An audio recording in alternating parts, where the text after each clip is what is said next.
के संविधान में पूर्ण आस्था विश्वास रखता हूँ।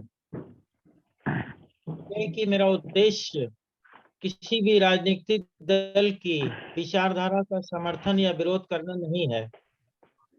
यह कि मैं धर्म, मूल, वंश, वर्ण, जाति, लिंग, रंग, जन्म स्थान आदि के आधार पर होने वाले भेदभाव का समर्थन नहीं करता हूँ। यह कि व्यक्ति के संवैधानिक अधिकार और मानवाधिकार, समता, स्वतंत्रता, बंधुता और गरिमा का प्रबल समर्थन करता हूँ। यह कि विधिक अज्ञानता को दूर करने तथा विधिक अधिकार और विधिक कर्तव्यों का बोध कराने के उद्देश्य से निःशुल्क बिना किसी आर्थिक लाभ के जनहित में विधिक ज्ञान प्रदान कर रहा हूँ।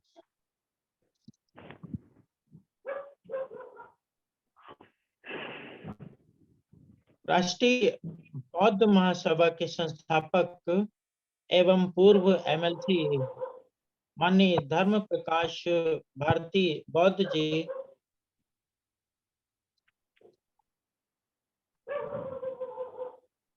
और राष्ट्रीय बौद्ध महासभा के कार्यवाहक राष्ट्रीय अध्यक्ष माननीय बादल सिंह बौद्ध जी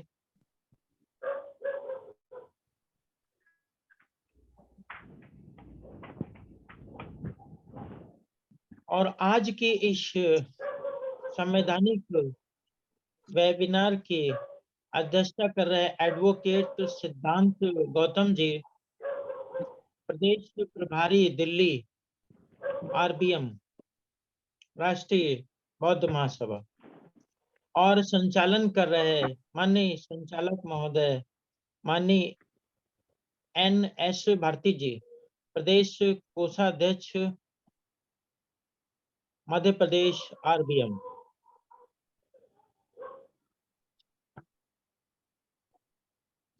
और भारत देश के अंदर राष्ट्रीय बौद्ध महासभा के राष्ट्रीय, प्रांतीय, जिला एवं क्षेत्रीय स्तर के समस्त पदाधिकारीगण, उपासक, उपासिकाओं एवं भारत देश के समस्त नागरिकों,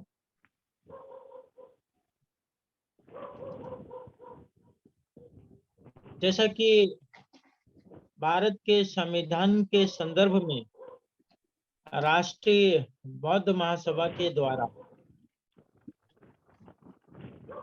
भारत के नागरिकों के लिए निःशुल्क संवैधानिक ज्ञान प्रदान किया जाता है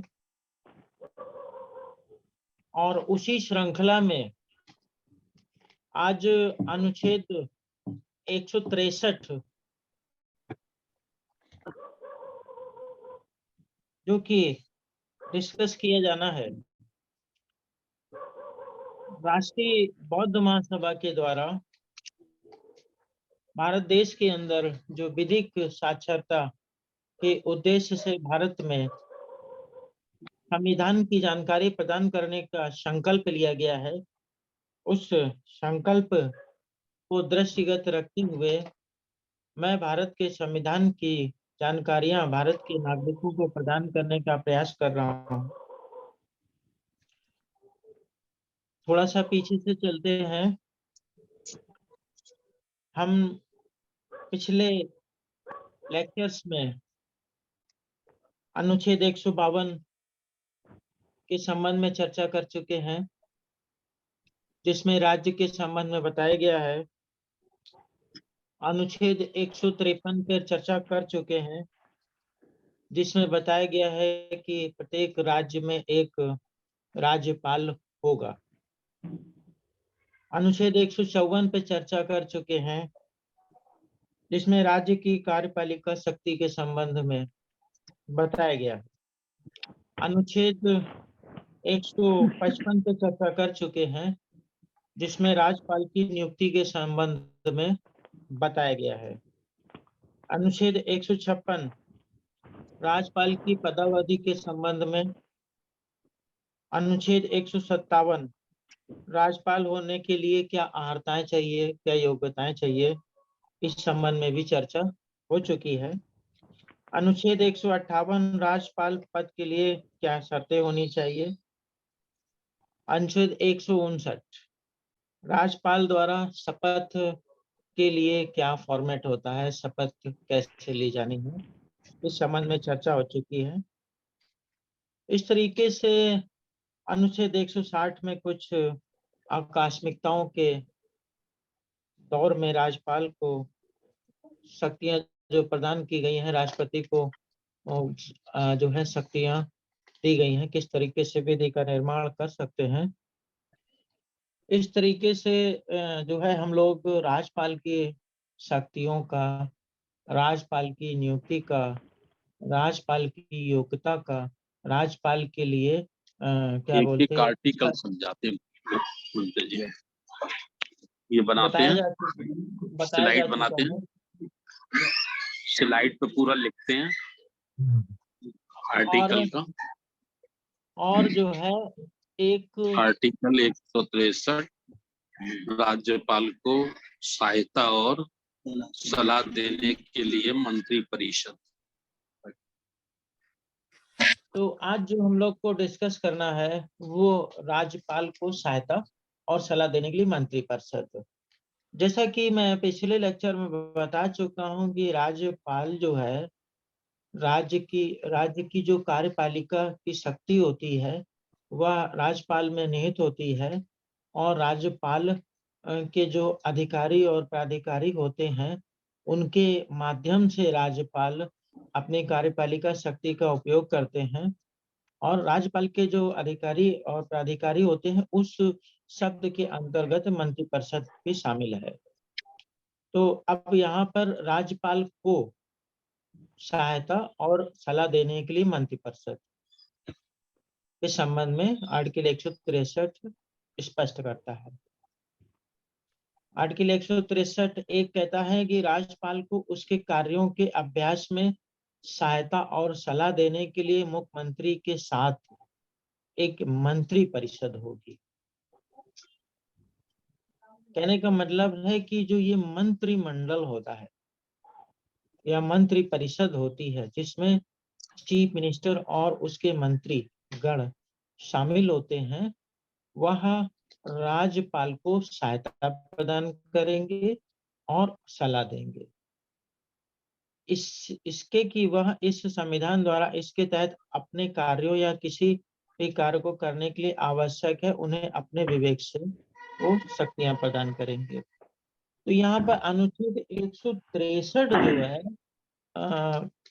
राज्यपाल को सहायता प्रदान करने के लिए एक मंत्रि परिषद को डायरेक्शन देता है कि जो मंत्री परिषद है स्टेट की, वह राज्यपाल को सहायता प्रदान करेगी, उसकी जो कार्यपालक शक्तियां हैं उसको एग्जीक्यूट करने में और सलाह देगी।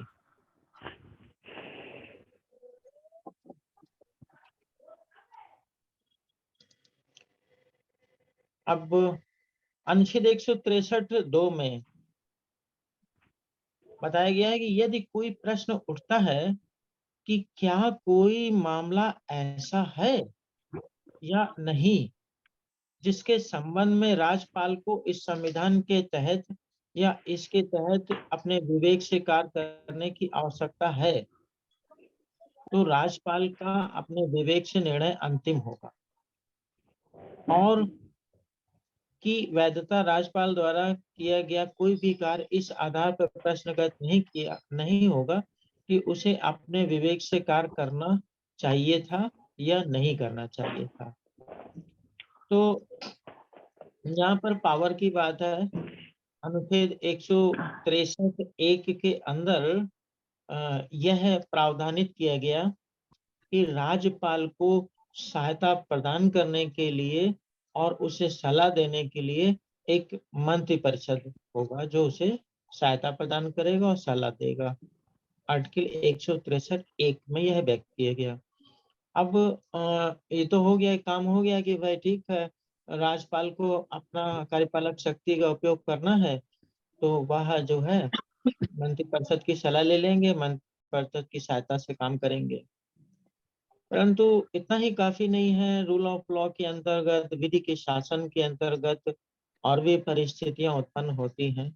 तब क्या होगा, तो उसके लिए लिखा हुआ है, यदि कोई प्रश्न उठता है कि कोई ऐसा मामला है या नहीं है जिसके संबंध में राज्यपाल को इस संविधान के तहत या इसके तहत अपने विवेक से निर्णय करने की आवश्यकता है, यानी कि यहाँ पर राज्यपाल को जो अपने विवेक से निर्णय करने की शक्ति प्रदान की गई है, यदि कोई ऐसा मामला उत्पन्न हो जाता है जो संविधान के तहत माननीय राज्यपाल को अपने विवेक से उस पर निर्णय करना है, तो विवेक से निर्णय करने की उन्हें शक्ति प्राप्त होगी और ऐसा जो निर्णय वो करेंगे वह प्रश्नगत नहीं होगा।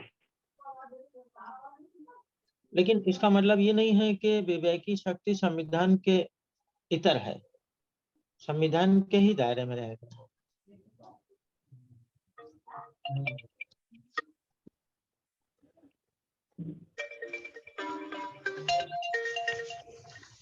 अब अनुच्छेद 164 की बात करते हैं, मंत्रियों के संबंध में अन्य प्रावधान। स्टेट के अंदर राज्यपाल की कार्यपालक शक्तियां मंत्रिमंडल या मंत्रिपरिषद के माध्यम से, सलाह से, उनकी सहायता से एग्जीक्यूट होती हैं, यह स्पष्ट हुआ। और राज्यपाल महोदय अपने विवेक की शक्ति का प्रयोग कर सकते हैं।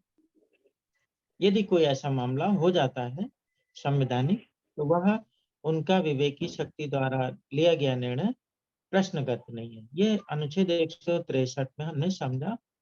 अनुच्छेद 164 के अंदर मुख्यमंत्री की नियुक्ति राज्यपाल द्वारा की जाएगी, यानी कि appointment of the chief minister. Chief minister की नियुक्ति कौन करेगा? राज्यपाल करेंगे। और अन्य मंत्रियों की नियुक्ति राज्यपाल द्वारा मुख्यमंत्री की सलाह पर की जाएगी। अब यहाँ पर बहुत महत्वपूर्ण बिंदु है मुख्यमंत्री। मुख्यमंत्री की नियुक्ति, चीफ मिनिस्टर को नियुक्त करने का काम राज्यपाल करेंगे। फिर राज्यपाल अन्य मंत्रियों की भी नियुक्ति करेंगे, लेकिन चीफ मिनिस्टर की नियुक्ति और राज्यपाल के द्वारा अन्य मंत्रियों की नियुक्ति में डिफरेंस ये है कि मंत्रियों की नियुक्ति राज्यपाल मुख्यमंत्री की सलाह पर करेंगे। मुख्यमंत्री की सलाह से बनता है मंत्रिमंडल और उसकी नियुक्ति करते हैं राज्यपाल महोदय। और मंत्री राज्यपाल के प्रसाद पर्यंत पद धारण करेंगे, बशर्ते कि बिहार राज्य में मध्य प्रदेश और उड़ीसा आदिवासी कल्याण के प्रभारी होंगे, जो अनुसूचित जातियों और पिछड़े वर्गों के कल्याण या किसी अन्य कार्य के अतिरिक्त प्रभारी होंगे। ये एक अलग विषय, इसको डिस्कस करेंगे। अभी हम जो है अनुच्छेद 164 के मूल बिंदु पर आते हैं कि मुख्यमंत्री की नियुक्ति करेंगे राज्यपाल महोदय और मंत्री मंडल जो बनेगा उन मंत्री मंडल की भी नियुक्ति राज्यपाल करेंगे, परंतु उनकी नियुक्ति कौन मंत्री शामिल होगा कौन नहीं होगा इस संबंध में सलाह मुख्यमंत्री की सलाह ली जाएगी। मुख्यमंत्री की सलाह से ही होगा।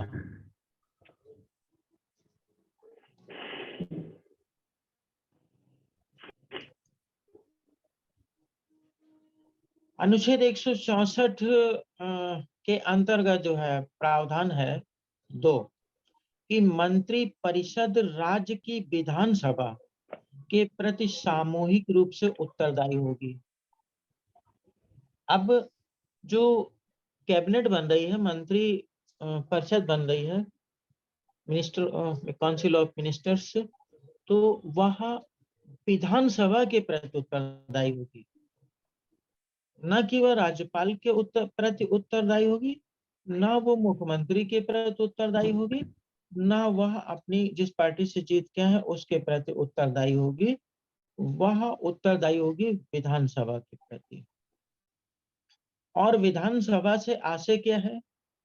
विधानसभा से आशय ये कि जो विधान मंडल है पूरा, उस विधानसभा के अंदर चाहे सत्ता का जो है विधायक हो और चाहे विपक्ष का विधायक हो,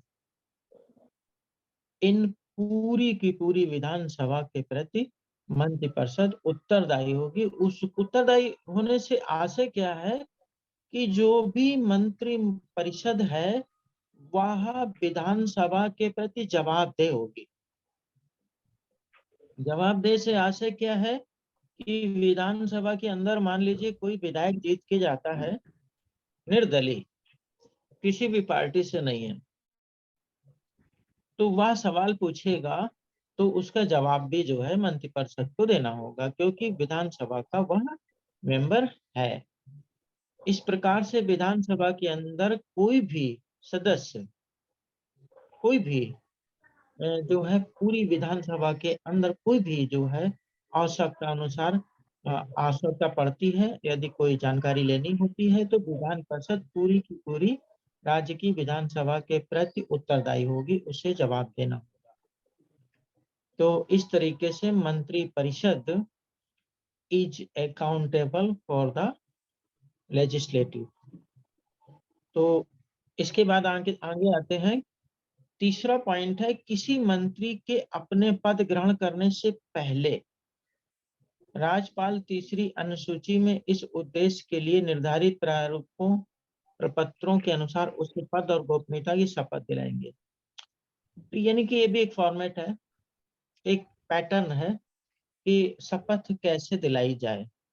भाई माननीय राज्यपाल को शपथ कौन दिलाता है, कैसे दिलाई जाती है? तो माननीय राज्यपाल जी को जिस तरह से शपथ दिलाई जाती थी, हाई कोर्ट के चीफ जस्टिस के समक्ष जो है वो जो है शपथ लेते थे। अगर चीफ जस्टिस नहीं है तो उसके नीचे के व्यक्ति जो न्यायाधीश हैं उनके समक्ष शपथ लेते थे, लेकिन एक पैटर्न होता था, उस पैटर्न के अनुसार राज्यपाल लेते थे। तो ये जो कोई भी मंत्री होगा उस मंत्री को जो है पद ग्रहण करने से पहले जो राज्यपाल है वह भारत के संविधान के अंदर जो तीसरी अनुसूची है उस अनुसूची के प्रपत्रों के अनुसार उसे पद और गोपनीयता की शपथ दिलाएंगे।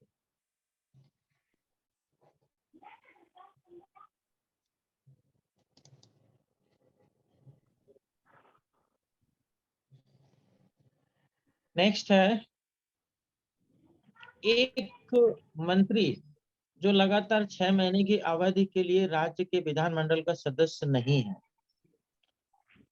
उस अवधि की समाप्ति पर मंत्री नहीं रहेगा। ये एक कंडीशन है कि यदि मुख्यमंत्री किसी ऐसे व्यक्ति को मिनिस्टर बनाते हैं, मंत्री बनाते हैं, सलाह देते हैं और वह शपथ ग्रहण करते हैं किसी मंत्री पद की, तो वह बिना विधानसभा का सदस्य रहे सिर्फ 6 महीने तक ही जो है मंत्रिमंडल में रह सकेंगे। यदि 6 महीने पूर्ण हो जाते हैं और वह उस विधानमंडल का सदस्य नहीं बन पाते हैं तो फिर उनका मंत्री पद समाप्त हो जाएगा, वह मंत्री नहीं रहेंगे। कहने का मतलब है कि मेंबर ऑफ एमएलए होना, एमएलसी होना बहुत जरूरी है, सदन का सदस्य होना बहुत जरूरी है। अगर सदस्य नहीं है तो 6 महीने तक वह मंत्री पद पे रह सकते हैं। अब सवाल यहाँ पैदा होता है कि मान लीजिए कोई व्यक्ति 6 महीने तक तो मंत्री रहे, क्या उस व्यक्ति को दोबारा फिर 6 महीने के लिए नियुक्त किया जा सकता? तो उसको रिपीट करने का जो है कोई औचित्य नहीं बनता है, क्योंकि सीधे सीधी एक बात यह है कि एक मंत्री जो लगातार 6 महीने की अवधि के लिए राज्य के विधानमंडल सदस्य नहीं है, उस अवधि की समाप्ति पर मंत्री नहीं रहेगा। तो ये क्लियर डायरेक्शन है। 6 महीने पूरा हो गया, उसके बाद वह नहीं रहेगा, ऐसा ही सुप्रीम कोर्ट का भी मानना है। नेक्स्ट पॉइंट है, मंत्रियों के वेतन और भत्ते ऐसे होंगे जो राज्य का विधानमंडल समय समय पर कानून द्वारा निर्धारित कर सकता है।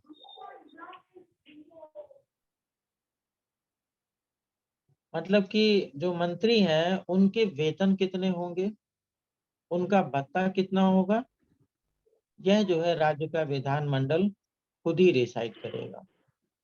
यानी मंत्रियों का वेतन मंत्री की जो विधानमंडल है वह निर्धारित करेगा कितना होना चाहिए और कितना भत्ता होना चाहिए।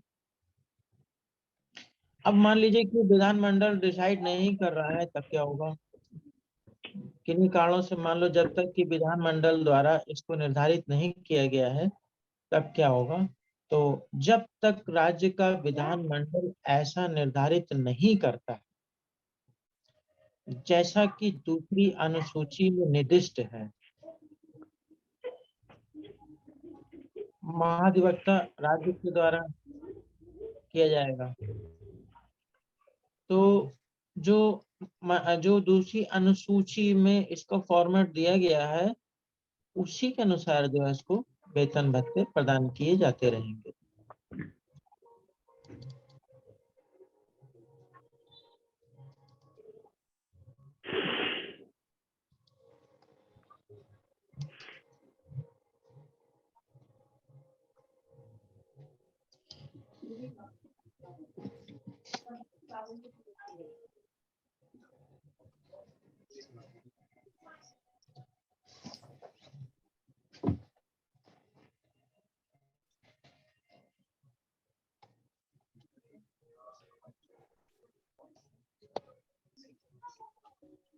तो अनुच्छेद 152 से लेके अनुच्छेद 164 तक पे चर्चा हो चुकी है सामान्य रूप से।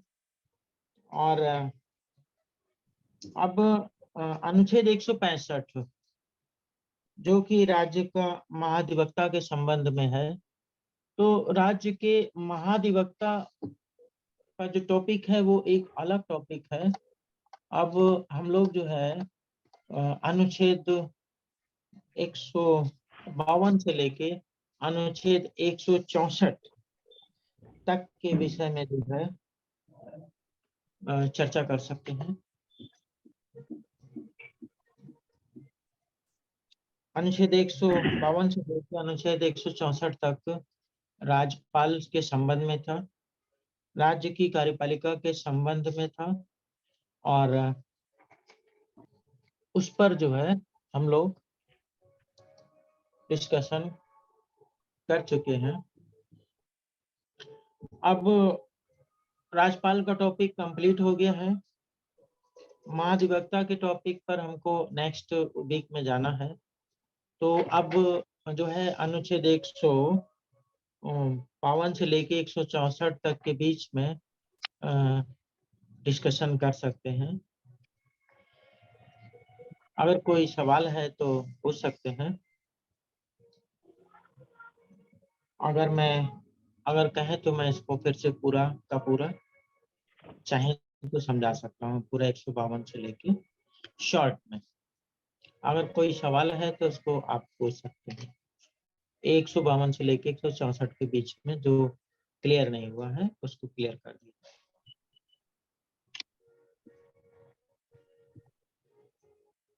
जी माननीय सर जी, उत्तर प्रदेश के संयोजक माननीय सम्माननीय राजा राम आनंद साहब का एड्रेस हुआ है, तो उनका कोई सवाल होगा मैं उनको आमंत्रित करता हूं कि माननीय सर जी आप अपना सवाल रख सकते हैं। माननीय राजा राम आनंद साहब। Thank you sir. मैं ये जानना चाह रहा था, जैसे किसी मंत्रिमंडल में कोई ऐसा मेंबर जो लेजिस्लेशन का मेंबर 6 महीने तक ना भी हो तो भी उसे रखा जा सकता है, तो क्या ये चीफ मिनिस्टर के ऊपर भी लागू होगा? ये मैं चाह रहा था इसको थोड़ा जानना। मंत्रिपरिषद में तो वो भी शामिल है, और कोई भी हो 6 महीने के अंदर तो भाई क्लियर है, 6 महीने अगर वह मेंबर नहीं है तो उस पर भी लागू है। Yes, okay sir.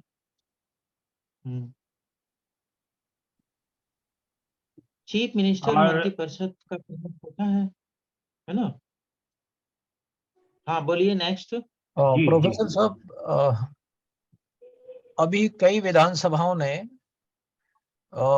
लेजिस्लेशन पास किए हैं और वो गवर्नर की अप्रूवल के लिए भेजे जा चुके हैं, मगर गवर्नर एक समय सीमा से बढ़कर के उन लेजिस्लेशंस को अपने पास अप्रूवल देने से मना कर रहे हैं और उनको अपने पास लंबित रखे हुए हैं।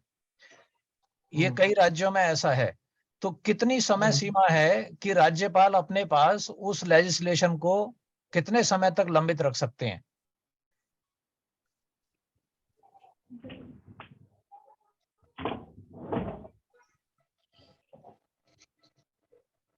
देखिए, जो राज्यपाल की शक्तियां हैं उसमें राज्यपाल कार्यपालिका का प्रमुख, स्टेट में कार्यपालिका शक्तियों का जो है वो एग्जीक्यूट करता है, और जो ये आपकी काउंसिल है, मंत्रि परिषद है, यह उसको सहायता प्रदान करती है, सलाह देती है। जो स्टेट की कार्यपालिका शक्ति है वो राज्यपाल में निहित है, और राज्यपाल की सहायता के लिए मंत्रि परिषद है, चीफ मिनिस्टर भी है, सलाह देने के लिए है। तो अब दूसरी बात यह है कि ये विधायिका का मामला है। विधानमंडल एक बहुमत के द्वारा चुनी हुई सरकार, जो कि लोकतंत्र के अंदर एक जनता के द्वारा चुनी हुई सरकार होती है, और वह वो जनता के द्वारा चुनी हुई सरकार के द्वारा बनाई हुई विधियां जो भी बनाई जाती है, वह विधियां जो है राज्यपाल के द्वारा आगे एग्जीक्यूट होती हैं। एग्जीक्यूशन का काम तो उन्हीं का है। तो युक्त समय इसमें स्पष्ट नहीं है। युक्त समय इसमें स्पष्ट नहीं है। युक्तता जो है ये मान लिया जाए कि जो विधि बनी है, इंटरप्रिटेशन किया जाएगा, जो विधि बनी है उस विधि की आवश्यकता क्या है, उसका उद्देश्य क्या है, कितनी शीघ्र उसे हमें लागू करना है। जैसे स्वास्थ्य से संबंधित है, कल्याण से संबंधित है, तो विधि को बनाने का जो उद्देश्य है विधायिका का, उस उद्देश्य को दृष्टिगत रखते हुए उसकी समय सीमा की युक्तता को जो है डिक्लेयर किया जा सकता है, क्लियर किया जा सकता है। जैसे कि सुरक्षा का मामला है, as soon as dispose of करना ही होगा। लॉ एंड ऑर्डर का मामला है, एज सून एज मच। स्वास्थ्य से संबंधित मामला है, एज सून एज मच। कल्याण से संबंधित है, आर्टिकल 21 के अंतर्गत जा रहा है, जीवन जीने के अधिकार के अंतर्गत, एज सून एज मच किया जाना चाहिए। तो ये युक्त समय क्या होगा, ये विधि का जो उद्देश्य है उसके अनुसार निर्धारित होगा, परंतु राज्यपाल जो है विधियों का जो भी उनके समक्ष अधिनियम रखा गया है, उस अधिनियम को स्टडी करेंगे। स्टडी करने के लिए युक्त समय होना चाहिए, अपने लीगल एडवाइजर से सलाह लेने के लिए युक्त समय होना चाहिए। तो ये युक्तता का सिद्धांत इस पे लागू होगा और युक्त समय मुझे लगता है 1 महीने, 2 महीने, 3 महीने, 4 महीने, 5 महीने, मैक्सिमम 6 महीने के अंदर तो डिस्पोज आउट हो जाना चाहिए। लेकिन प्रोफेसर साहब, आपने अभी रिसेंट पास्ट में आपने ऑब्जर्व किया होगा कि जो अपोजिशन रूल्ड स्टेट्स हैं, उन अपोजिशन रूल्ड स्टेट्स में विधायिका ने कई लॉज पास किए हैं और वो अभी गवर्नर के पास पेंडिंग है, और कई कई स्टेट्स में तो वो 6 महीने से भी ज्यादा समय से पेंडिंग है। लाइक इन तमिलनाडु, वो रिलीजियस चैरिटेबल एंडोमेंट एक्ट है, तो जिसमें उन्होंने कुछ परिवर्तन किए हैं, वो गवर्नर के पास पड़ा हुआ है। क्योंकि गवर्नर सेंटर का एक एजेंट है, वहां पर एक सेंटर का प्रतिनिधि है, तो गवर्नर की मेन रेस्पॉन्सिबिलिटी यही मानी जानी चाहिए कि, क्योंकि अगर इसको ब्रॉड पर्सपेक्टिव में देखें तो गवर्नर की रेस्पॉन्सिबिलिटी ये जानी चाहिए कि जो लॉ सेंटर का है उसी सब्जेक्ट पर और स्टेट का लॉ है वो कॉन्फ्लिक्ट में ना आए। That is the main responsibility of governor, to see that there is no conflict between the law passed by the center and the state legislature. तो लेकिन कई ऐसे लॉ हैं कि जो सेंटर ने तो पास किए नहीं है, बट स्टेट लेजिस्लेचर्स ने अपनी स्टेट स्पेसिफिक कंडीशंस को ध्यान में रख करके लेजिस्लेचर ने लॉ पास किया है, बट क्योंकि वो अपोजिशन रूल्ड स्टेट्स हैं, तो वहां गवर्नर ने उन लॉज को, उन विधेयकों को एसेंट देने से लगभग 6 महीने से भी ज्यादा टाइम के लिए अपने पास पेंडिंग रखा है। तो ऐसी सिचुएशन में क्या एक सॉल्यूशन निकलेगा? ये जो आपने कहा कि अपोजिशन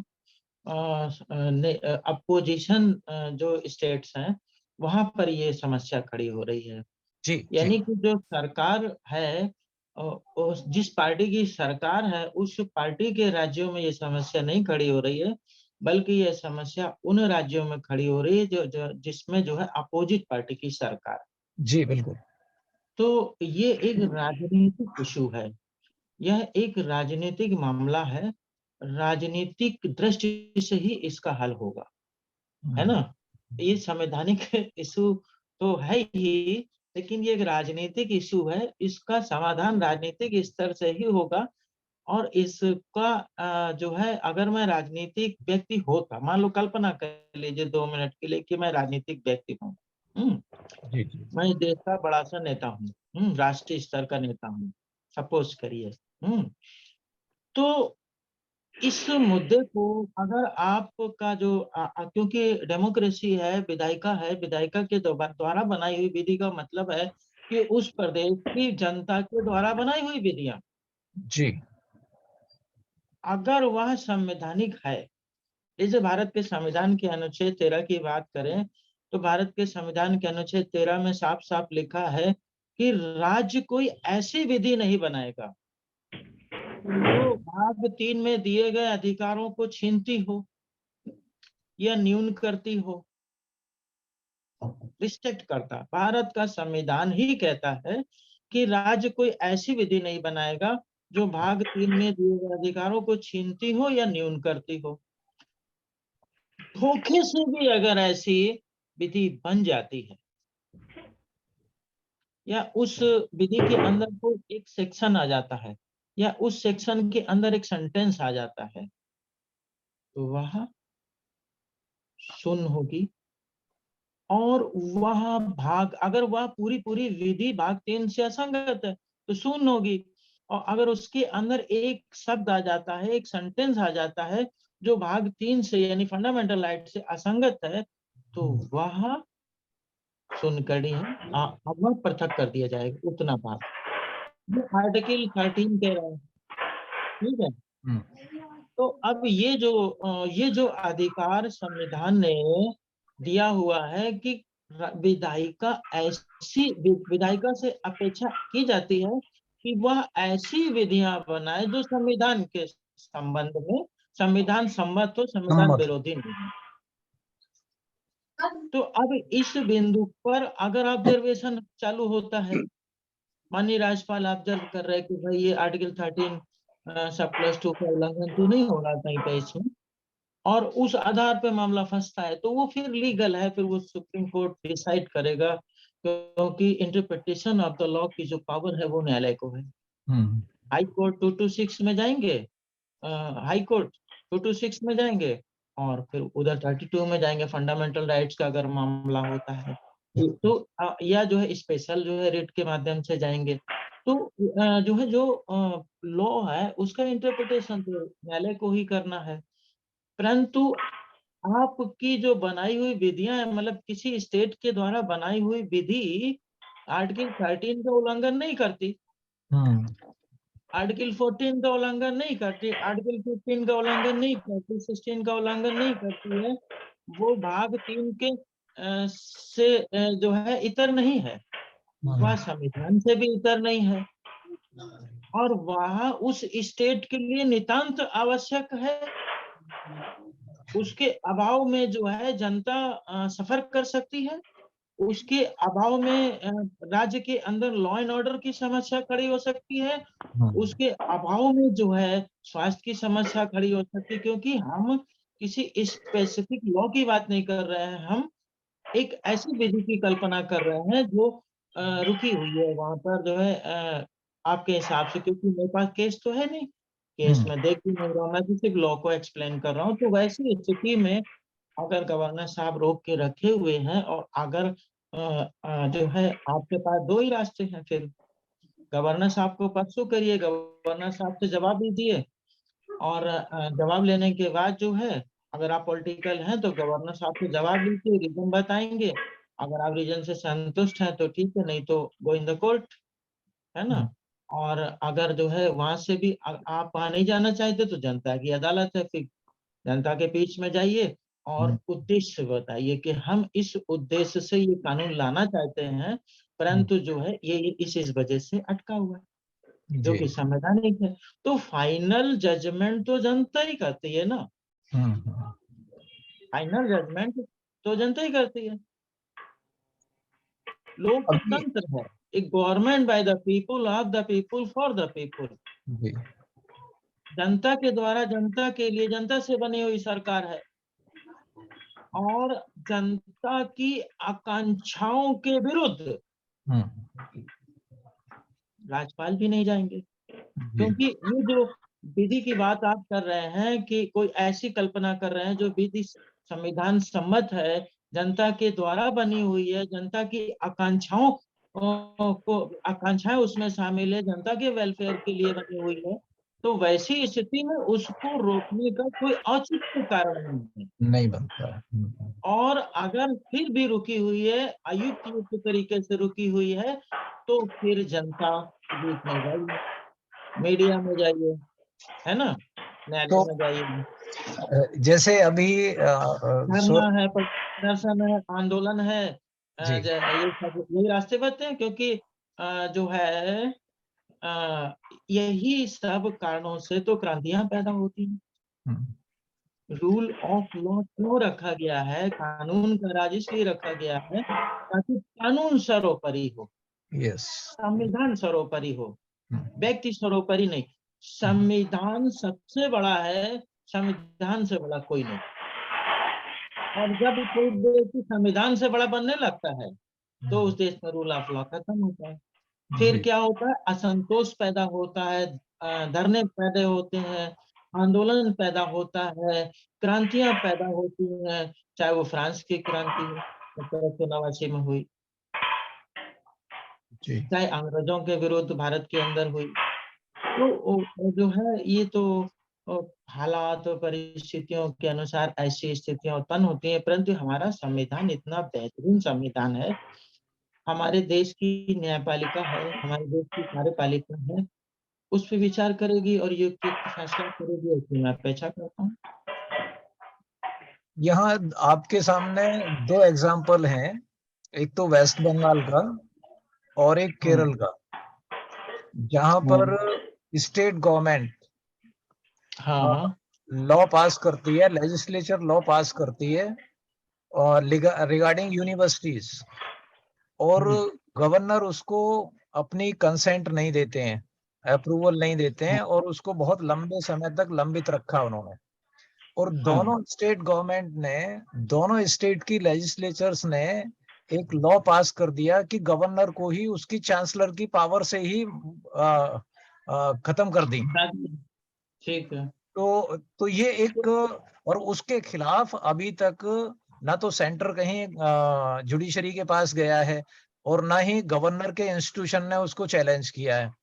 तो ऐसी सिचुएशन में इसका मतलब यह है कि लेजिस्लेचर ने अगर कोई लॉ पास किया और गवर्नर उसको बहुत लंबे समय तक लंबित रखते हैं, तो लेजिस्लेचर के पास एक जिसको कहते हैं कि वो एक स्पेसिफिक पावर्स हैं कि जो गवर्नर को बाईपास कर सकते हैं वो। देखिए, जो कार्यपालिका की शक्ति है, जो वह राज्यपाल में निहित है। जी। और राज्यपाल के अधिकारी और प्राधिकारी के रूप में जो है ये मंत्रिमंडल काम करता है, मंत्रिपरिषद काम करती है एग्जीक्यूट करने के लिए। इसमें दो बातें अलग अलग तरीके से देखनी होगी। पहले की कार्यपालिका की शक्ति और दूसरी है विधायिका की शक्ति। ठीक है। जब हम विधानसभा को देखते हैं तो विधानसभा में कार्यपालिका भी है और विधायिका भी है। जी। जब मंत्रिमंडल की बात करते हैं तो वो कार्यपालिका हो जाती है, वही विधायक वही मिनिस्टर जो है जब मंत्रिमंडल में आते हैं तो वो कार्यपालिका बन जाते हैं और राज्यपाल की सहायता करते हैं।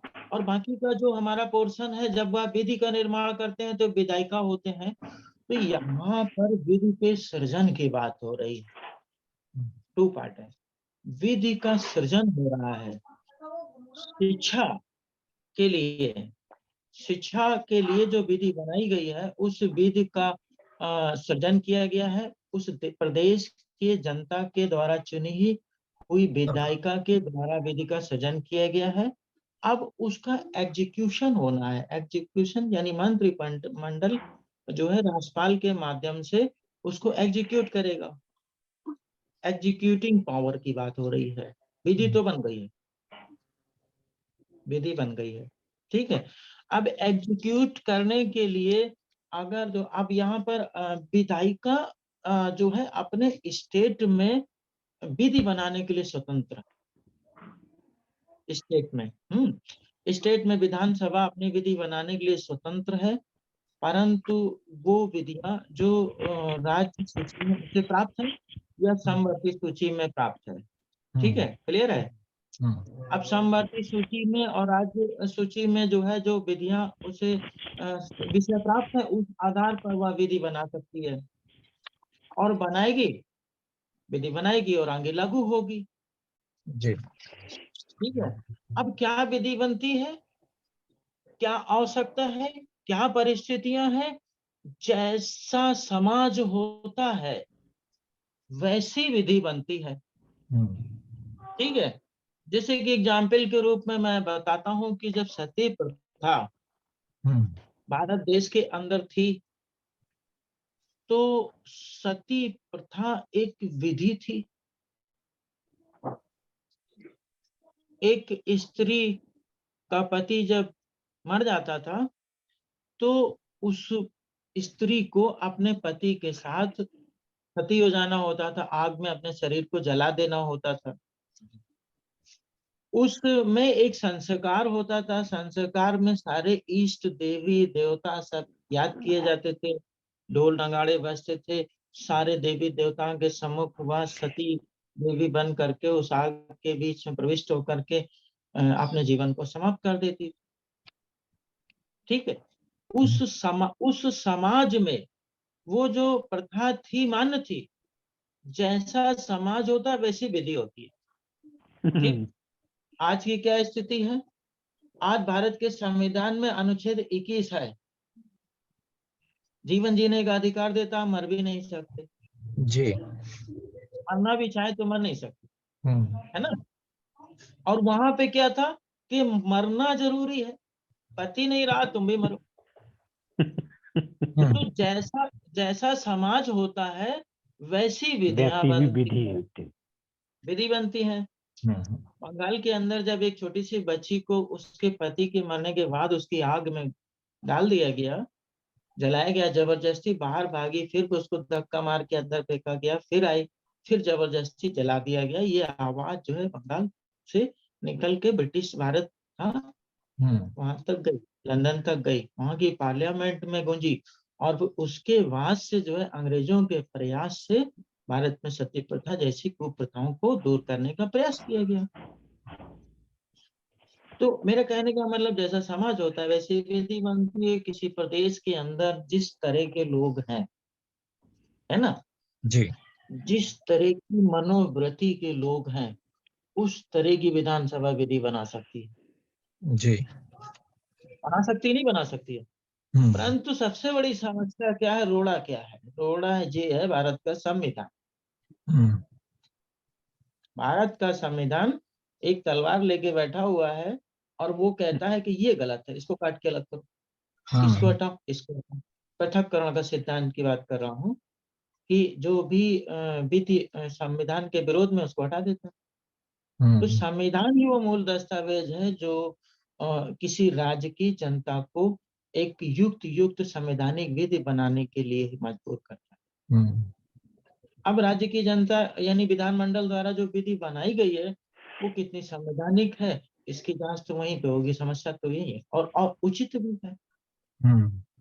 उचित भी है कि भाई राज्यपाल अगर उसको नहीं देखेंगे विधि सम्मत कैसे होगी, है ना। तो वो एक संवैधानिक व्यवस्था है, वो रहेगी, वो है। जो आपका सवाल है वो राजनीतिक है, वो राजनीतिक दृष्टिकोण से है, उसका समाधान राजनीतिक ही हो, है। और बाकी न्यायिक तो मैं बता ही चुका हूँ। जी अभी एक कंट्रोल किसी और का सवाल होगा, ले लीजिए आप बता दीजिए, कोई बात नहीं, डिस्कस करेंगे हम लोग। नहीं, दूसरे लोग वेट कर रहे होंगे, है ना, लोग भी अपनी बात पूछना चाहते होंगे। नहीं, अभी किसी का कोई सवाल नहीं है सर, मानिए मैं ये कह अभी रहा किसी था का कि कोई सवाल नहीं। और इसमें देखिए और भी आर्टिकल्स हैं, अगर जी जो है और आर्टिकल्स हैं उसमें भी देखिए कोई चीज नहीं क्लियर हुई हो, क्योंकि ये महत्वपूर्ण बिंदु है। अनुच्छेद 152 से लेके 164 तक जो है कोई बात नहीं समझ में आई हो, तो उस संबंध में भी देख लीजिए। ये तो राजनीतिक इशू है ना, और जी राजनीतिक इशू को तो हम तो डिस्कस ज्यादा करते नहीं है, हम तो संवैधानिक मुद्दों पे ही रहते हैं। जी और राजनीतिक इशू पर तो हम 4 मिनट के बाद ही बोलेंगे। ठीक है। ठीक जी।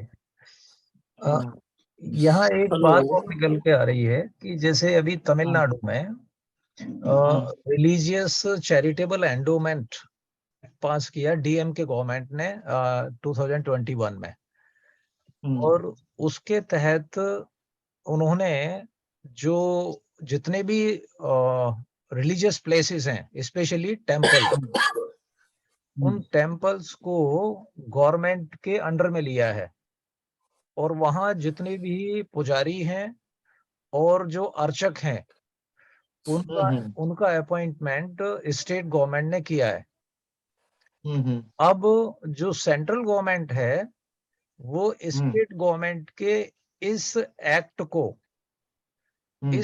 को गवर्नर के माध्यम से डाइल्यूट करने की कोशिश कर रही है, जिसमें आपने पीछे सुना होगा कि उन्होंने एक रिफॉर्म्स के लिए एक्ट पास किया, तो गवर्नर ने उसे अभी विदहोल्ड करके रखा है, जिसमें सेंटर ये चाह रहा है, सेंटर की मंशा ये है कि भाई ये जो टेम्पल्स हैं स्टेट गवर्नमेंट के अंडर में ना रह करके ये एक प्राइवेट बोर्ड के अंडर में रहें, so that state laws do not apply और द फंडामेंटल राइट्स और द रिट जुरिस्डिक्शन उस पे। हेलो, आवाज मिस हो रही है, नॉट ऑडिबल। ठीक है sir, my mic was muted. Repeat करिए, लास्ट सेंटेंस सुन नहीं पाया मैं। हाँ, माय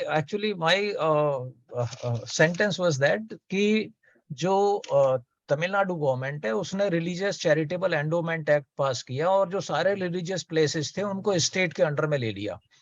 तो वहां जो पहले रिलीजियस हेड्स हुआ करते थे उनकी मोनोपोली होती थी कि किसको पुजारी बनाना है, किसको नहीं बनाना है, किसको अर्चक बनाना है, किसको नहीं बनाना है। तो वो एक मोनोपोली को स्टेट गवर्नमेंट ने एक सोशल जस्टिस के तहत इक्वालिटी लाने के लिए और किसी की मोनोपोली को समाप्त करने के लिए स्टेट गवर्नमेंट ने उसको अपने अंडर में ले लिया, एक बोर्ड बना दिया। तो अब जो भी कोई एक्टिविटी वहां पर होगी वो सब एक जिसको कहते हैं जुडिशरी के दायरे में आ जाएगी। जुडिशरी के दायरे में आ जाएगी। कोई भी अपॉइंटमेंट नहीं हो रहा है तो उसको चैलेंज किया जा सकता है, या कोई माल फंक्शनिंग हो रही है या रिलीजियस प्लेसेस की प्रॉपर्टी का मिसयूज हो रहा है, तो वो सारी चीजें जुडिशरी के पर्व्यू में रहेंगी।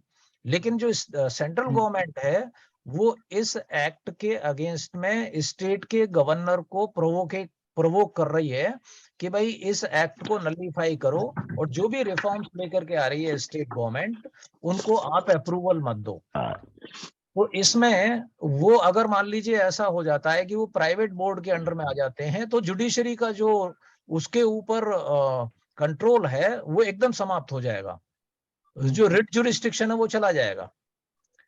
तो ऐसी सिचुएशन में जैसे यहाँ एक बाबा साहेब अम्बेडकर का कोट भी है कि बाबा साहेब अम्बेडकर ने इस बात को कोट किया था कि he observed that religion should not be given a vast expansive jurisdiction so as to cover the whole of life and not to prevent the legislature from encroaching upon the field, and that the liberty we have is to reform our social system which is so full of inequalities, discriminations which conflict with our fundamental rights। ये बाबा साहेब अम्बेडकर ने observe किया था। तो ऐसी situation में जो founding fathers हैं Indian constitution के या डेमोक्रेसी के, जब उनका ये ऑब्जर्वेशन है तो how the central government can insist upon enacting a law to take the control of all religious places under the control of a private board, and how the governor has the power to intervene in it। यहाँ पे केंद्र और राज्य के बीच शक्तियों के विभाजन का मामला है ना। केंद्र के पास क्या शक्तियां हैं और राज्य के पास क्या शक्तियां हैं। तो राज्य अपनी विधानसभा के अंदर, अपने राज्य के अंदर राज्य के की जो राज्य सूची है और जो समवर्ती सूची है उन विषयों पे काम करेगा, स्वतंत्र है। ठीक है। केंद्र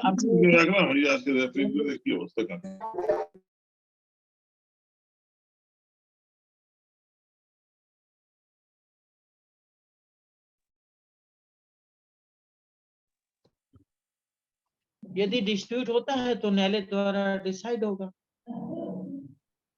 यहाँ पे कोई भी डिस्प्यूट होता है तो न्यायालय द्वारा ही डिसाइड होगा, है ना। न्यायालय को ही शक्ति प्राप्त है और न्यायालय में ही जाना होगा, है। क्योंकि जो है न्यायालय ही संविधान के अंदर केंद्र के पास क्या शक्तियां हैं और राज्य के पास क्या शक्तियां हैं और जो विवादित बिंदु है उसका क्या समाधान होगा, युक्त तरीके से वही निर्णय करेगा। क्योंकि न्यायालय में ही विद्वान अधिवक्ता और विद्वान न्यायाधीश संविधान की जानकारी रखते हैं और वो उसको डिस्कस करके उस पर निर्णय करेंगे। और कोई ऑप्शन नहीं है, बस तीसरा ऑप्शन ये है कि पॉलिटिकल इशू है और पॉलिटिक्स वो जनता के बीच में जाना होगा। जी। रही बात है डिस्क्रिमिनेशन की, बाबा साहब की, और ये जो है धार्मिक मामलों की, तो जो है धर्म व्यक्तिगत मामला है ना। धर्म किसी व्यक्ति का व्यक्तिगत मामला है ना। नहीं, यहाँ बाबा साहब कहते हैं कि स्टेट का जो कंट्रोल है वो ऑल टुगेदर खत्म नहीं होना चाहिए रिलीजियस प्लेसेस पर। एक जायज कंट्रोल रिलीजियस प्लेसेस पर स्टेट का जरूर होना चाहिए, उसके धार्मिक मामलों में और उसके आर्थिक मामलों में, एडमिनिस्ट्रेटिव मामलों में। क्योंकि अगर मान लीजिए अगर हमारे देश की जो इनइक्वालिटीज है, जो असमानता है या भेदभाव है, उसका जो मूल स्रोत है वो धार्मिक स्थल से शुरू होता है। तो इसलिए बाबा हाँ। साहेब अम्बेडकर उस चीज की वकालत करते हैं वहां पे कि यहाँ स्टेट का इंटरफेरेंस बहुत जरूरी है। हाँ। तो देखिए, वो तो संविधान के अंदर जो है प्राप्त है ना शक्तियां, जी। उसके अनुरूप स्टेट को काम करना है। और जब हम रूल ऑफ लॉ की बात करें तो ये माना जाता है कि राज्यपाल किसी पार्टी का एजेंट नहीं है, ठीक है? मुख्यमंत्री किसी पार्टी का एजेंट नहीं है, हाँ? प्रधानमंत्री भी किसी पार्टी का एजेंट नहीं है। प्रधानमंत्री के जो विधिक कर्तव्य हैं वह ईमानदारी से पूर्ण करेंगे, और राष्ट्रपति भी के जो विधिक कर्तव्य हैं, जो शक्तियां हैं, वह ईमानदारी से पूर्ण करेंगे।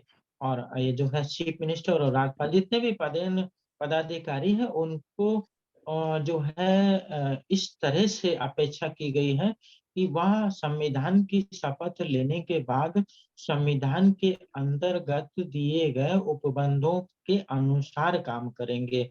वह किसी पार्टी के मेंबर के रूप में अपना व्यवहार नहीं करेंगे। जी। वह किसी अपनी पृष्ठभूमि जो उनके पूर्वजों की पृष्ठभूमि है, या जो है उनका जो जीवन रहा है, उसके कड़वे या अच्छे अनुभवों के आधार पे बिहेव नहीं करेंगे।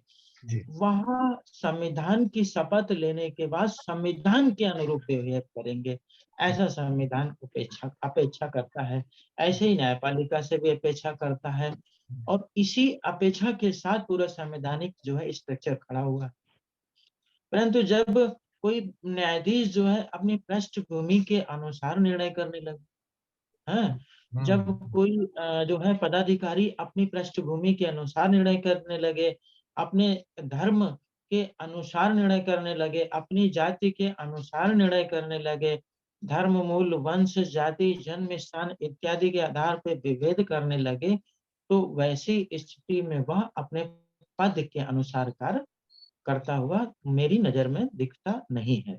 संविधान ऐसी अपेक्षा नहीं करता है। जी। और अगर ऐसा होता है और लगातार होता रहता है, तो यह लोकतंत्र और संवैधानिक शासन के लिए बहुत बड़ा खतरा आने वाले कल में उत्पन्न हो सकता है। संवैधानिक शासन समाप्त हो सकता है या डिस्टर्ब हो सकता है। विधि का शासन समाप्त होने पर फिर जो है वही जंगल राज। 26 नवंबर 1949 को भारत का संविधान लागू हुआ, और आज 2023 है। जी। तो क्या हम 100 साल तक भी लोकतांत्रिक नहीं रह पाएंगे? क्या 100 साल तक भी हम संवैधानिक शासन नहीं रख सकते? तो ये जो है हमेशा विद्वान जो है अधिवक्ताओं को, न्यायाधीशों को और कार्यपालिका के को और पदाधिकारियों को सोचते रहना है, क्योंकि जो है संयुक्त राष्ट्र संघ का भी उद्देश्य है कि शांति को स्थापित करना ही तो पहला उद्देश्य है।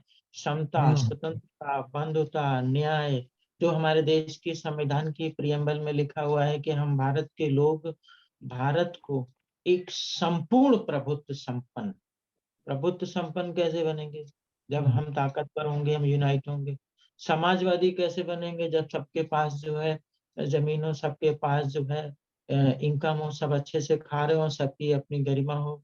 पंथ निरपेक्ष कैसे बनेंगे? धर्मनिरपेक्ष कैसे बनेंगे? तो धर्मनिरपेक्ष बनने का मतलब यही है कि जो भी पदाधिकारी है वह पद पर उसका कोई धर्म नहीं हो। अगर वह पद पे रह करके धार्मिक आचरण करता है तो वो संविधान विरोधी कार्य हो गया। क्योंकि भारत के संविधान में तो लिखा है कि हम भारत को एक समाजवादी, पंथ निरपेक्ष राज्य बनाना चाहते हैं, लोकतांत्रिक, और उसके नागरिकों को सामाजिक, आर्थिक, राजनीतिक न्याय प्रदान करना चाहते हैं। तो सामाजिक न्याय कैसे प्रदान करोगे? भेदभाव करके तो नहीं हो सकता।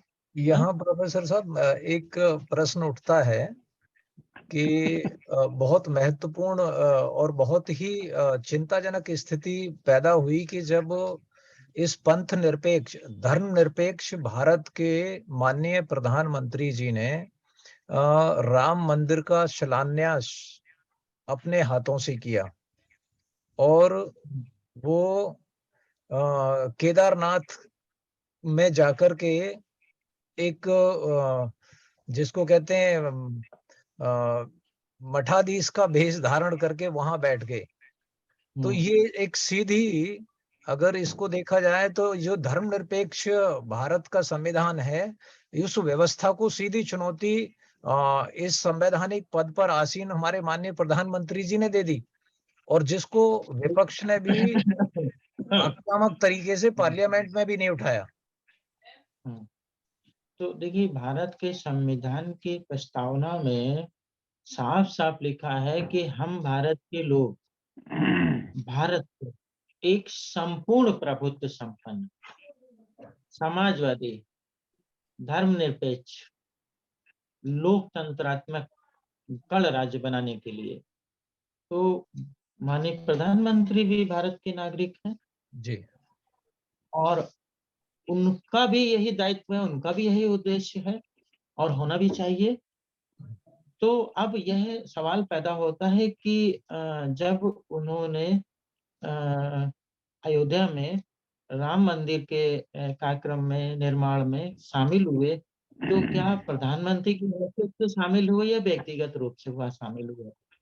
एक पद धारण करते हुए वह शामिल हुए या व्यक्तिगत रूप से शामिल हुए? अगर वह पद धारण करके शामिल हुए तो जो है देश की जनता देखेगी, डिसाइड करेगी और न्यायपालिका देखेगी, है ना? और संविधान विशेषज्ञ उसको देखेंगे और समझेंगे, है ना? और वह व्यक्तिगत रूप से अगर शामिल हुए तो वह उनका संवैधानिक अधिकार है भाई। आर्टिकल 25 में हर व्यक्ति को अपनी आस्था के अनुसार जो है पूजा पाठ करने का अधिकार है।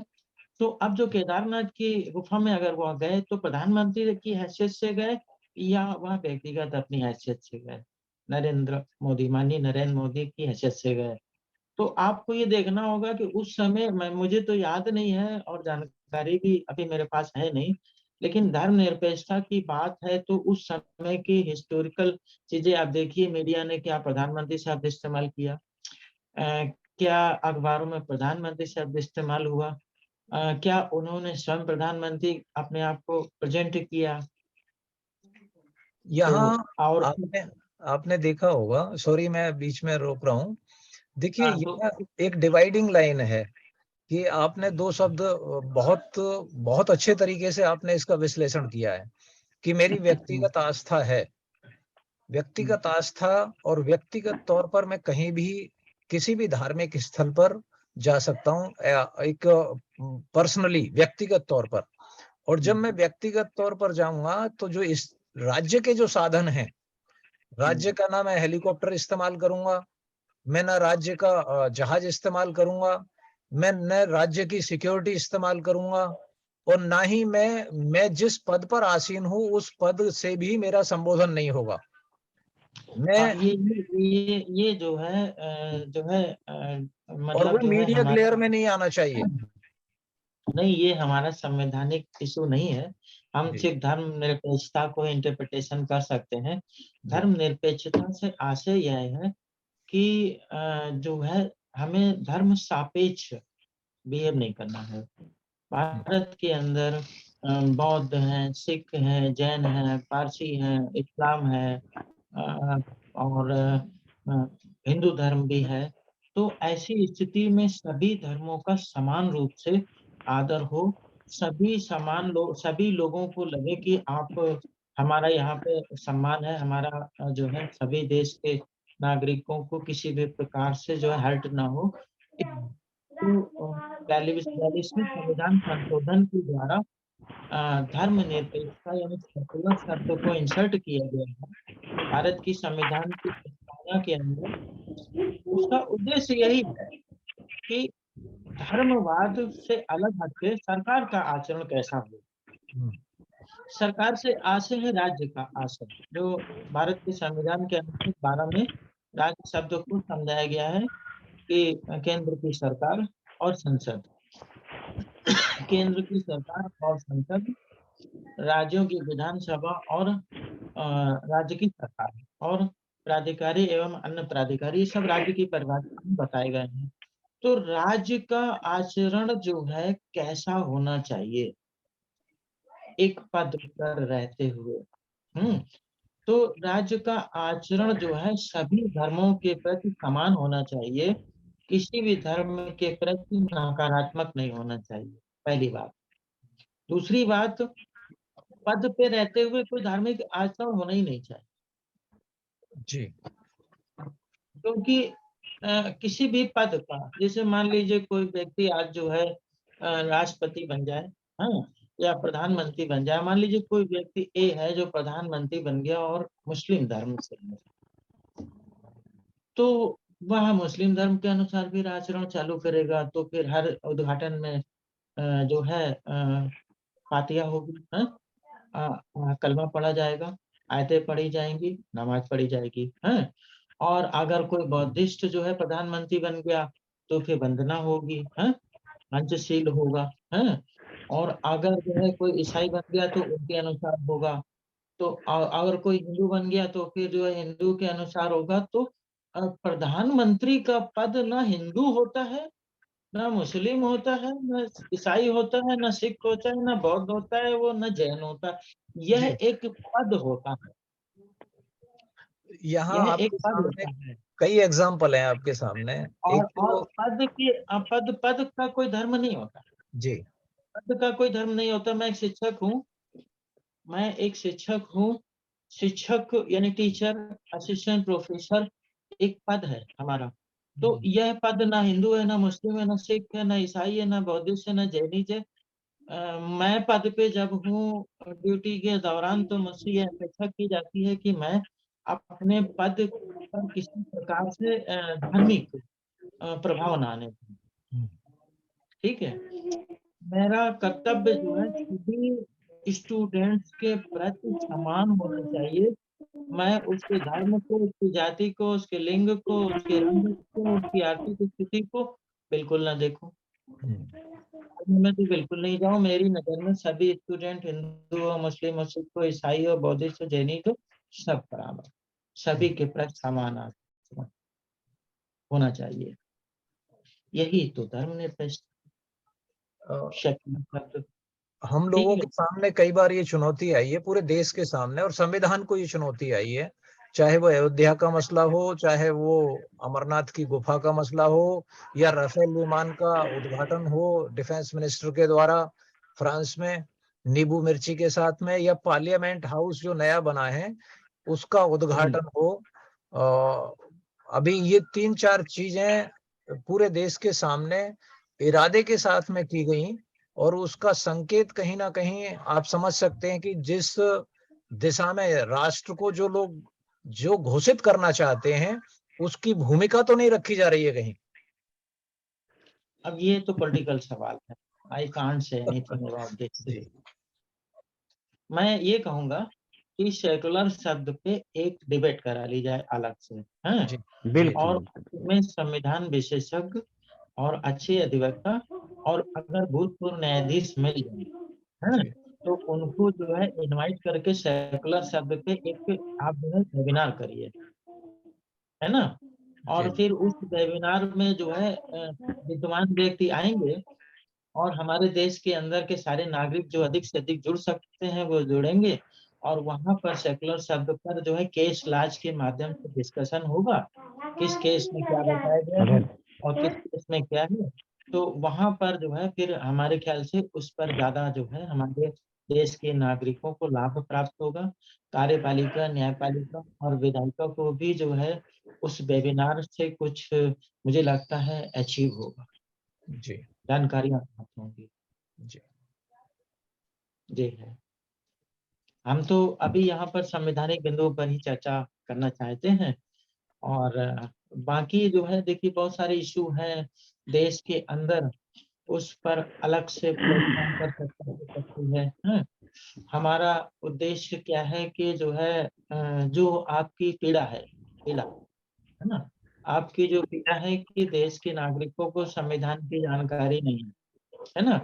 हमने हमने सेकुलर शब्द को अपने हिसाब से बताया, ठीक है। जी जी जितना मुझे संज्ञान में था मैंने अपने हिसाब से आपको सेक्युलर शब्द को समझाया, ठीक है। आप लोगों ने समझा, सेक्युलर शब्द डिस्कशन हुआ, बहुत अच्छे तरीके से जो है विद्वान साथी ने जो है उसमें बातें रखी, और बहुत सारे विद्वान साथी अभी हमारे बीच में है जो बात रख सकते हैं, जिन्होंने बड़े धैर्य से सुना समझा। परंतु यह इशू इतने लोगों का नहीं है। अभी जो मैं शब्द इस्तेमाल करना चाहता हूँ कि हम भारत के लोग, एक शब्द तो ये है जिस पे बड़ा गंभीरता से वेबिनार हो सकती है, इतने पे ही करिए, हम भारत के लोग। और संविधान में हम भारत के लोगों का क्या मतलब है? इस पे पार्लियामेंट में डिबेट हुई, कोई कहता था इस जो है प्रियम्बल में in the name of the God होना चाहिए, तो कोई कहता था in the name of the Allah होना चाहिए। तो कितनी मुश्किल से हम भारत के लोग आया। जी जी ये भी एक बहुत बढ़िया इशू डिबेट करना का है।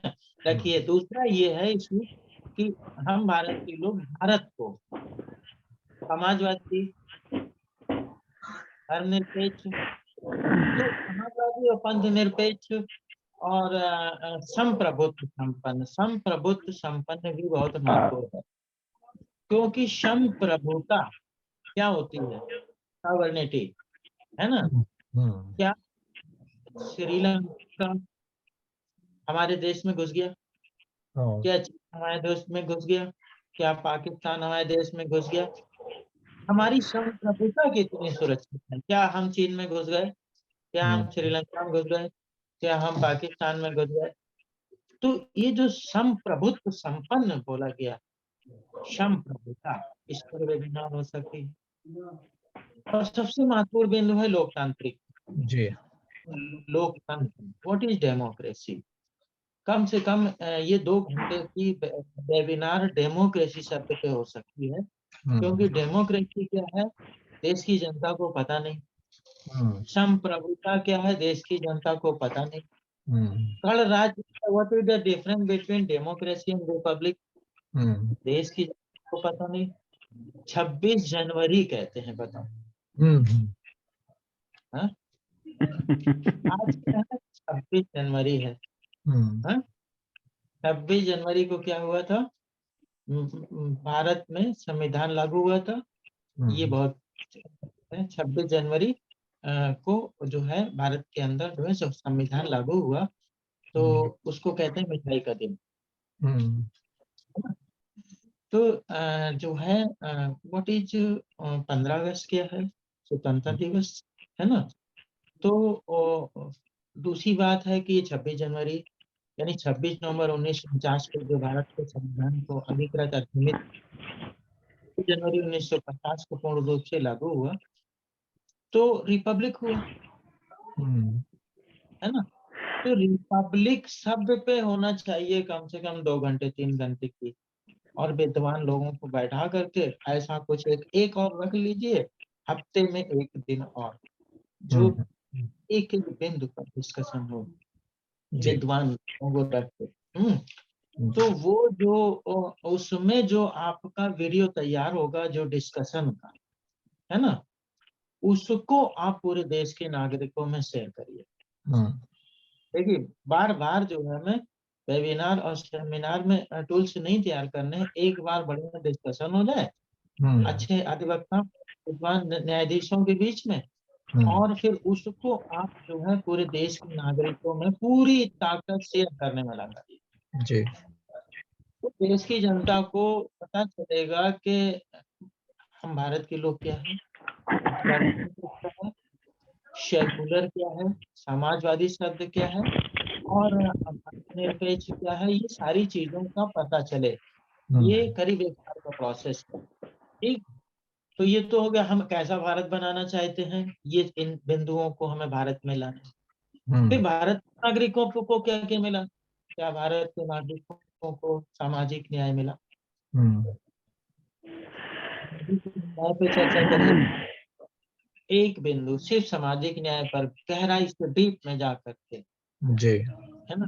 समाज शास्त्रियों को बुलाइए, विधि शास्त्रियों को बुलाइए, इतिहासकारों को बुलाइए, बुला बुला करके बैठ करके हफ्ते में एक दिन डिस्कशन करके डिबेट का, जी। है ना। तो ये हो गया कि समाजवादी, क्या सामाजिक न्याय मिला, उस वीडियो को पूरे देश में शेयर करिए। क्या आर्थिक न्याय मिल रहा है, क्या आर्थिक न्याय मिला, भूखमरी से कितने लोग मरे, उसमें आ जाएगा, है ना। सेंसस कि क्या डाटा है, कितने गरीब हो गए, कितने गरीबी रेखा के नीचे आ गए। तो एक एक बिंदु पर विस्तार से चर्चा करके फिर आता है सामाजिक, आर्थिक और राजनीतिक न्याय।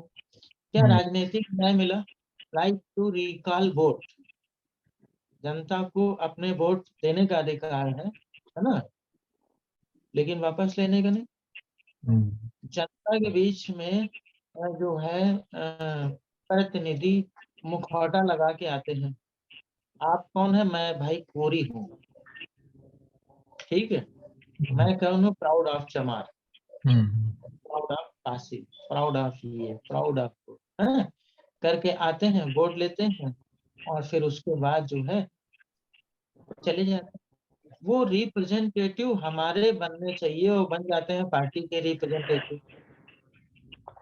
फिर वो हमारे हिसाब से नहीं चलते, चलते हैं पार्टी के हिसाब से। साल तक जनता तो 26 नवंबर 1949 से लेके ठगी जा रही है,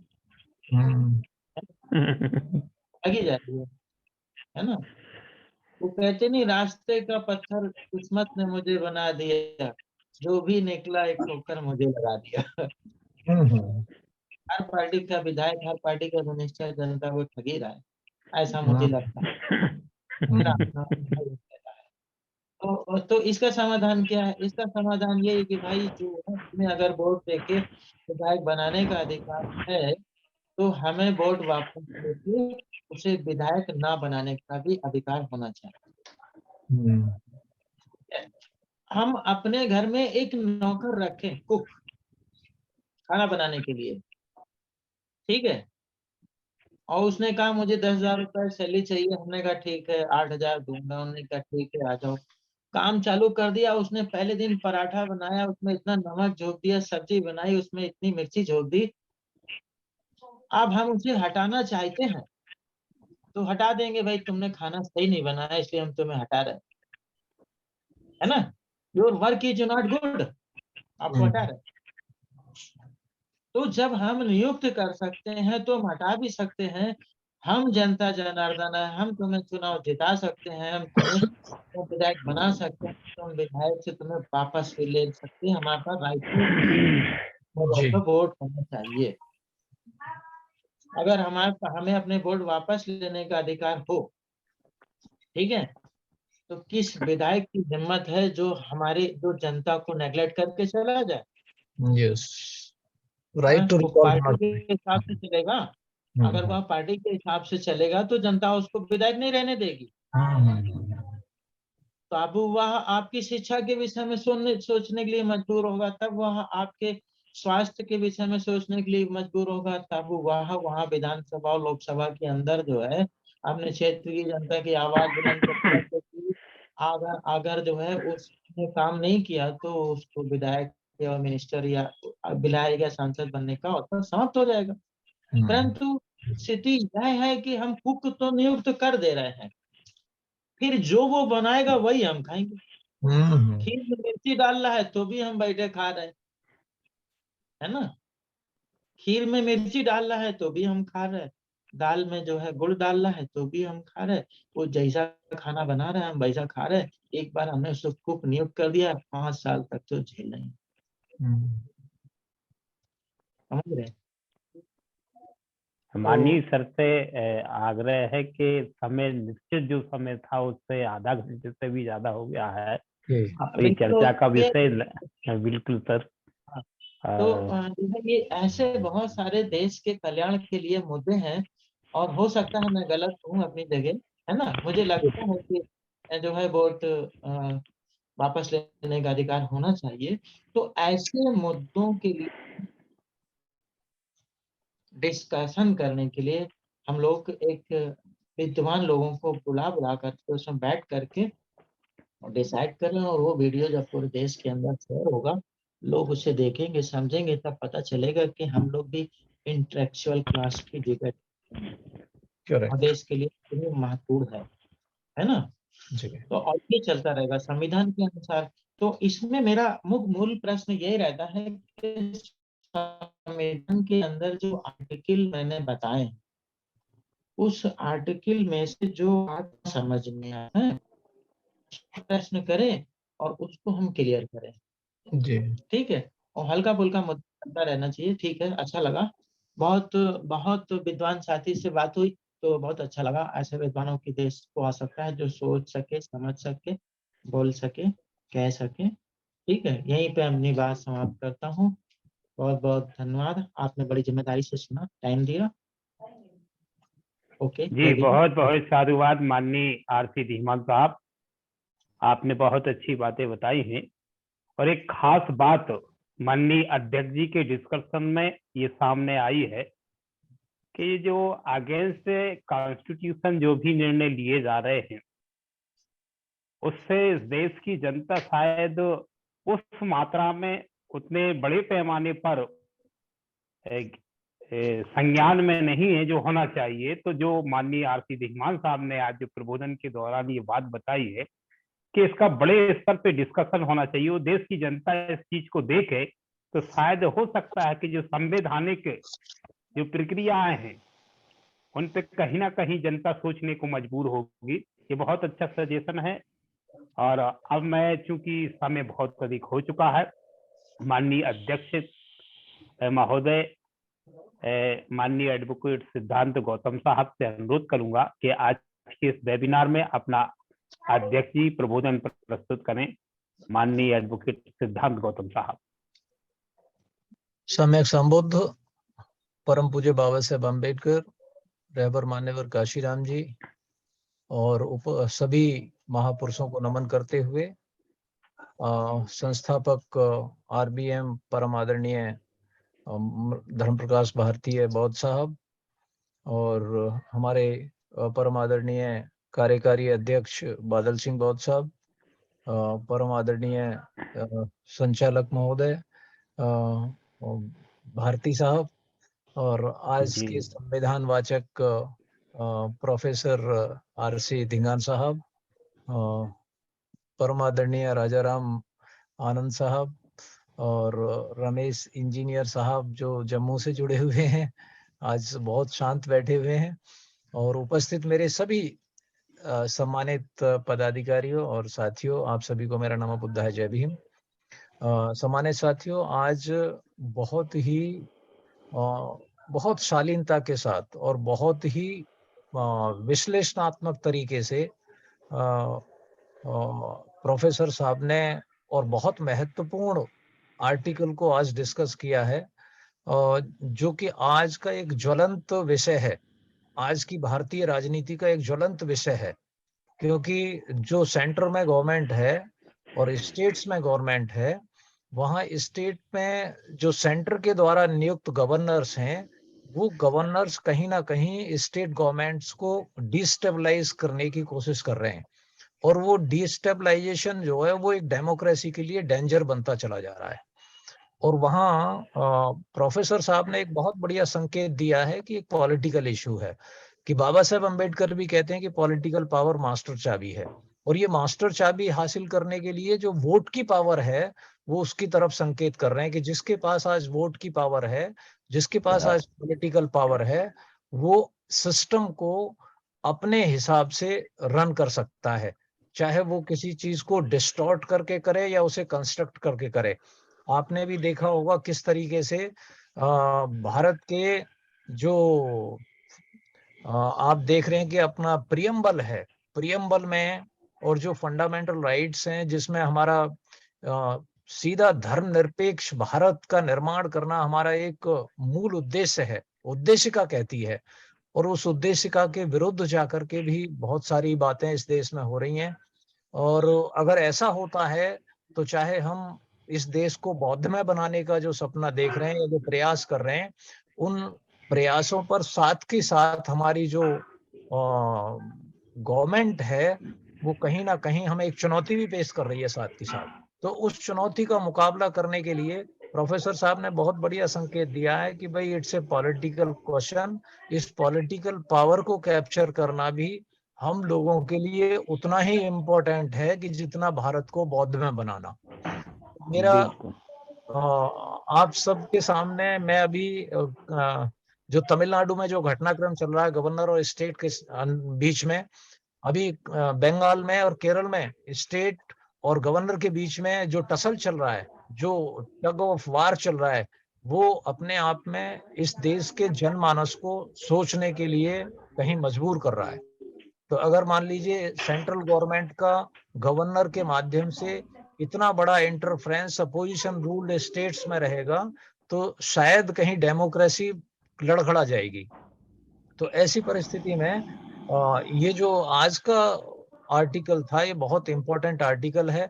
गवर्नर्स को अगर अपॉइंट करने की पावर सेंटर को है तो गवर्नर की हर बात को मानने के लिए स्टेट की लेजिस्लेचर बाध्य नहीं है। क्यों? क्योंकि अगर मान लीजिए स्टेट लेजिस्लेचर जो है वो वहां के विल ऑफ द पीपल है, वो स्टेट लेजिस्लेचर वहां की जो गवर्नमेंट है वो लोगों के द्वारा इलेक्ट की गई है, जबकि गवर्नर सेंटर के द्वारा अपॉइंट किए गए हैं, वो जनता के द्वारा इलेक्ट नहीं किए गए हैं। तो जो इलेक्टेड गवर्नमेंट है वो सही मायने में जन सामान्य की इच्छा को व्यक्त करती है। तो जो शासन है वो जन सामान्य की इच्छा के अनुकूल चलना चाहिए, ना कि गवर्नर की इच्छा के अनुकूल। तो ऐसी परिस्थिति में कि जो भी टकराव वहां की विधायिका और राज्यपाल के बीच में आता है,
साथियों से और अनुरोध करूंगा, समय काफी ज्यादा हो गया है, लगभग 2 गुना समय हो गया है।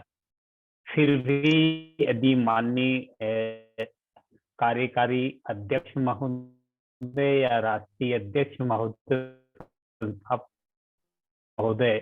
जी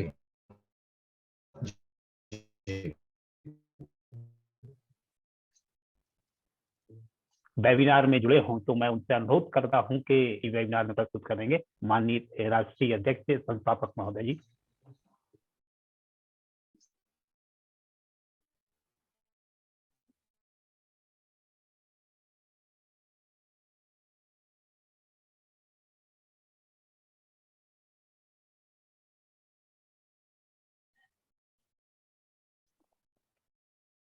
सीडी बौद्ध साहब से अनुरोध है।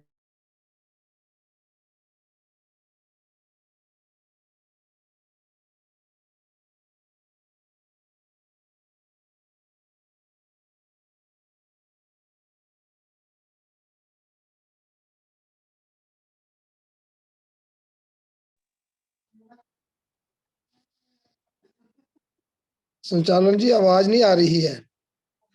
आवाज